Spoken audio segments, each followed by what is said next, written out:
Hello' বন্ধুসকল, শুভ দুপৰীয়া।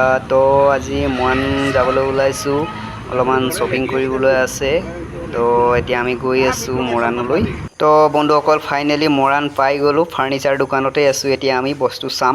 Finally আহি দোকানত অলপ কথা পাতিলোঁ। তো দাদাজনে চাহ অৰ্ডাৰ কৰিলে, এতিয়া চাহ খাই আছোঁ বাৰু।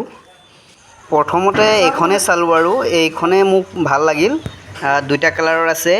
তো মোক একদম ভাল লাগিছে, কিন্তু এই ব্লেক কালাৰৰ, মই এনেও ব্লেক লভাৰ।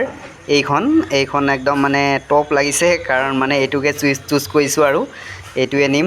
তো দাদাজনক ধামকেইটা এতিয়া মই বান্ধিবলৈ কৈ দিলোঁ।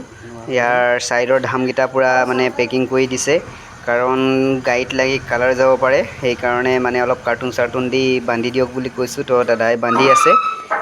এতিয়া ইয়াকো কাৰ্টুন লগাই বান্ধি দিয়া হ'ব আৰু। তো বন্ধুসকল, এতিয়া গাড়ীত বস্তুকেইটা লোড কৰি আছে। বৰষুণ দি আছে, সেইকাৰণে মই দেখাব পৰা নাই। তিৰপালে ঢাকি দিছে বোলে পাছফালে। এতিয়া আৰু আমি লাহে লাহে যাম, কাৰণ ডাঙৰ বৰষুণ দি আছে।